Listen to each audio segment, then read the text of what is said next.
Ya Allah, Ya Allah, Ya Allah, Allah, Ya Allah.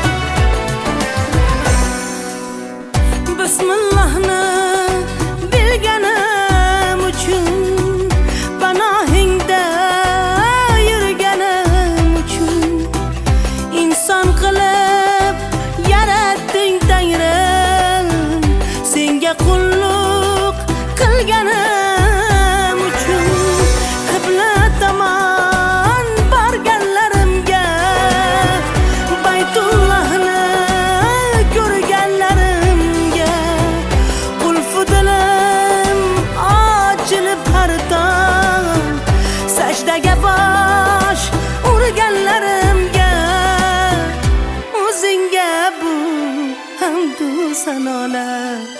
Ya Allah, Ya Rabbal alamin, Ya Rahman, Ya Rahim, Ya Awwal, Ya Ahir. Alhamdulillahi Rabbil alamin. Allohimizga behadat hamd sanolar bo'lsin. Payg'ambarimiz Muhammad Muso sallallohu alayhi vasallam salovat va salomlar bo'lsin. Mana bugun yurtimizning tinchligining sharofatidan, elimizning baxtiyorligining sharofatidan bizlarga ulug' haj safarlarini nasib qilayotgan ekan, Alloh subhanahu va taolo inoyati bilan bugun Navqota ziyoratgohida barcha hajga ketayotgan hojilar to'planib, mana shu yerda ma'ruzalar eshitib, bir-birlarimiz bilan ham suhbat bo'lib turibmiz. Ularning barchasining sharofati yurtimizning omonligi, yurtimizning tinchligidir.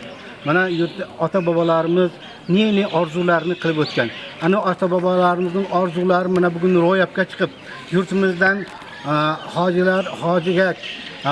hojilarga va umra ziyoratlariga borib ziyorat qilib kelmoqdalar.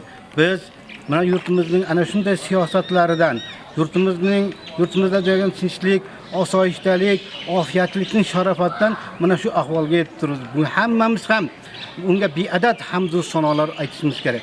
Yaqinda biz inshaalloh Xudo xolasa o'zimizning O'zbekistondan Arabistonga uchib ketamiz. Inshaalloh u yerlarda ham turib, yurtimizni, elimizning obodligini Makka-i Mukarramada turib, Madina-i Munawvarada turib, Arafat tog'larida turib, Minoda, Muzdalifada turib, inshaalloh Xudo xolasa yurtimizning shaniga, elimizning shaniga, xalqimizning shaniga, oilalarimizning shaniga, farzandlarimizning haqqiga duolar qilish niyatimiz bor. Inshaalloh bu niyatlarimizni Allohning o'zi ro'yobga chiqarsin. Yurtimizni tinch qilsin, mamlakatimizni obod qilsin. Bizlarga mana shunday sharoitlarni yaratib bergan Shavkat Miromonovich Mirziyoyev boshchiligidagi barcha rahbariyatga biz o'z minnatdorchiligimizni bildiramiz. Bizda mana shunday tinch zamonda O'zbekiston ahlini mana shunday katta hajlarga borishimizga sababchi bo'lgan muhtaram yurtboshimiz, prezidentimiz Shavkat Mirziyoyevga ming bor rahmatlar aytamiz. Biz hojilar o'zimizga katta mas'uliyat bilan hajga boryapmiz. Biz borib u yoqda ziyorat qilamiz. Haj nima ekanligini biz yurakdan his qilamiz. Biz o'zimizda boshqalarga namuna qilib, o'zimizning adab axloqimiz bilan O'zbekistonning sha'nini ko'klarga ko'taramiz. Yurtimiz tinch bo'lsin, osmonimiz musaffo bo'lsin, xalqimiz tinch bo'lsin. Biz mana Baxmal tumanidagi mana hokimimiz ham, mana bu ellik boshlarimiz ham nihoyatda yaxshi bizga xizmat ko'rsatyapti. Sog'omon borib kelishimizga ko'maktash bo'layapti. Bizning Baxmal tumanimizdan 100 dan ortiq hoji otalar, hojilar borishlikka muyassar bo'layapti.